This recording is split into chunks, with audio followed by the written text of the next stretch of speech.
Tom Lembong, dia mengatakan sesungguhnya Anies itu menang, cuma disabotase, akhirnya kalah. Nah, ini nih, kita coba dengarkan sama-sama nih, Tom Lembong. Sudah hadir bersama kami di studio Kokapten Timnas Amin, Pak Thomas Lembong. Selamat sore Pak Tom, apa kabar? Selamat sore Mas Taufik. Baik ya? Baik, terima kasih undangannya juga. Oke, Pak Tom, saya ingin mulai dari hasil rekapitulasi yang secara resmi setelah diumumkan oleh KPU kemarin. Tanggapan Anda seperti apa? Pertama, saya kira tidak ada kejutan, karena angka-angka ini sudah beredar cukup lama ya. Tapi dari sisi tim kampanye dan relawan Anies Mohaimin, kami sangat tenang, ya, penuh rasa damai. Tentunya prihatin atas kondisi demokrasi kita saat ini, ya, tapi lebih bangga ya, karena kita sudah menunaikan proses kampanye dengan sangat baik, ya, dengan sangat terhormat, dan cukup banyak pencapaian dari Timnas Amin, ya, istilahnya.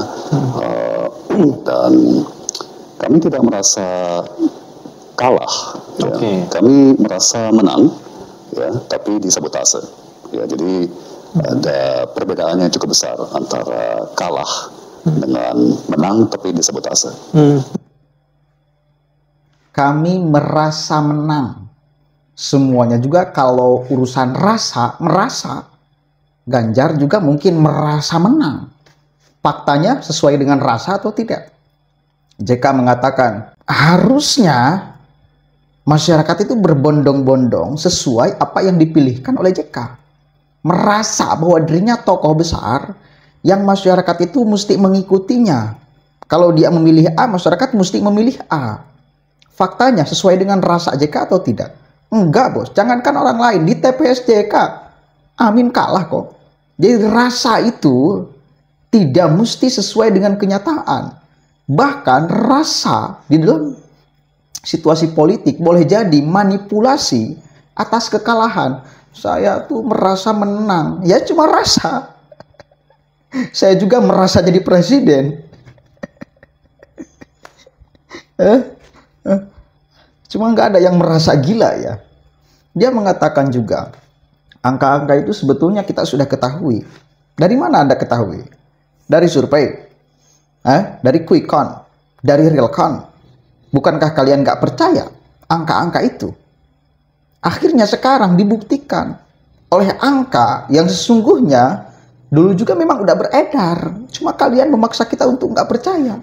Dan sekarang ketika sudah keluar jelas angkanya sesuai dengan quick count, sesuai dengan survei, bahkan lebih tinggi dari survei, Anda masih merasa menang. Nggak merasa gila Anda? Coba kita lanjutkan dulu nih. Disabotase, ini nih. Satu lagi, sabotase. Mereka itu sering menjelaskan tentang kecurangan. Menjelaskan tentang sekarang sabotase. Sabotasenya di mana? Apa yang disabotase? Nggak mereka jelaskan kok. Kecurangan. Apa sih bentuk kecurangannya? Kita cuma mendengar kalimat kecurangannya aja. Sembari tidak kemudian diterangkan secara rinci siapa yang melakukan kecurangan, di mana letak kecurangan itu, dan lain sebagainya. Enggak. Mereka cuma mengatakan, oh ada yang diintimidasi. Siapa yang diintimidasi? Yang jelas dong. Kepala desa. Kepala desa mana? Oh kalau kita ungkapkan kepala desanya, nanti kepala desanya ketakutan. Kita kasihan. Terus kita mau percaya kepada kalian bahwa ada kepala desa yang diintimidasi. Sementara kalian nggak menjelaskan kepala desa mana.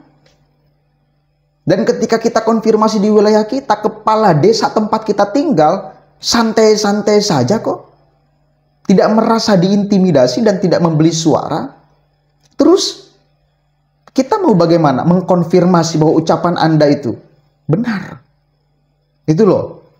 Jangan terjebak juga dengan kalimat-kalimat sabotase. Sembari tidak dijelaskan, sabotasenya mana? Di mana? Siapa yang disabotase? Bagaimana cara mensabotasenya? Ini kita harus kritis, jangan lantas percaya. Kita lanjutkan dulu nih. Indikasi sabotasenya yang Anda lihat seperti apa? Saya kira kita hormati proses nanti ya, karena tentunya nanti di saat persidangan di MK akan ada saksi maupun bukti maupun tanya jawab yang terbuka untuk publik ya. Tapi saya kira tidak perlu saya sebut satu persatu yang sudah beredar di masyarakat secara luas ya. Nah ini kan kita dipaksa untuk percaya ucapan Tom Lembong sembari dia tidak menyodorkan bahkan satupun bukti bentuk sabotasenya. Nanti di mahkamah ya, Anda itu diwawancara di televisi loh. Statement Anda itu harus dipertanggungjawabkan. Ketika Anda ngomong sabotase, bentuk sabotasenya apa dan lain sebagainya mesti dijelaskan di satu forum yang sama. Karena Anda mengatakan sabotase. Sama ketika di ruang sidang pleno kemarin, rapat pleno kemarin ya, ada orang yang ngomong kecurangan. Harus diselesaikan di sana. Siapa yang melakukan kecurangan? Di kecamatan mana? Di desa mana? Di TPS berapa? Siapa yang melakukan kecurangan? Kan nggak bisa jawab. Sementara di awal kalimat dia mengatakan kecurangan. Kan gila, kita dipaksa untuk percaya kalimat-kalimat yang sebetulnya itu tidak bisa dipertanggungjawabkan.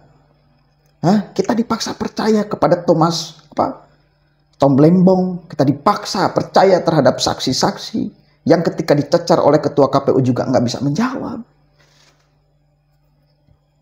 Kita dipaksa percaya bahwa aparat kepolisian, TNI, Polri, dan lain sebagainya ikut ya di dalam proses ini, ikut cawe-cawe, ikut terlibat, ikut operasi. Kita dipaksa. Ketika kita cek faktanya di lapangan, nggak ada Kapolsek di tempat kita adem-adem saja kok. Kapolres di tempat kita adem-adem saja kok. Jadi yang dimaksud mereka itu siapa sih sebetulnya? Kapolres mana? Polisi mana? TNI mana? Jujur di tempat saya nggak ada tuh.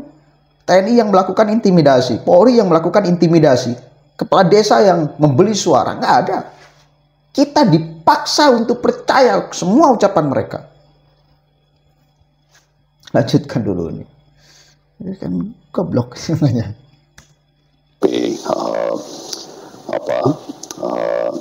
Ya seperti sudah disampaikan oleh Pak Anies. Meja dapur lebih kotor dari tempat sampah. Satu solusi perlindungan untuk banyak kegunaan.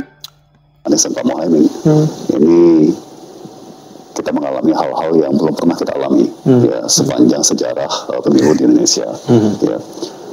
Dan ya kita hadapi dengan tenang dan pasti yang tidak pernah kita alami, mengalami yang tidak pernah kita alami dari dulu. Yang kalah itu biasa kok, tidak curang-curang itu biasa, merasa yang kalah itu menang itu biasa dari dulu. Kita baru mengalami.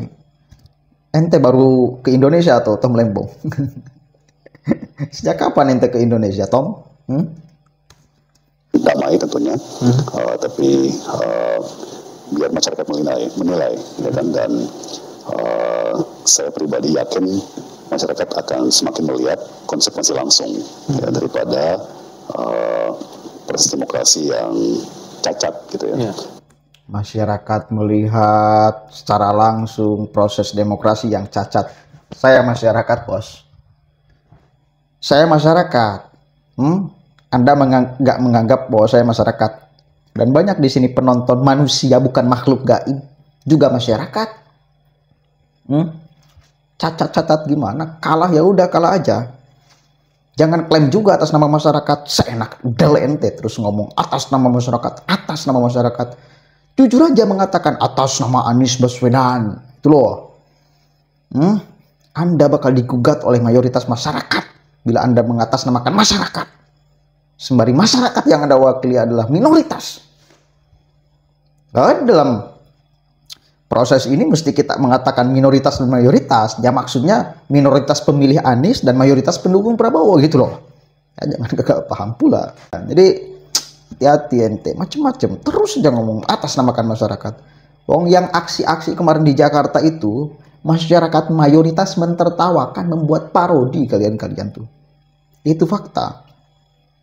Dan saya yang menjadi pelakunya, yang mentertawakan kalian-kalian. Saya masyarakat, gak dianggap saya masyarakat.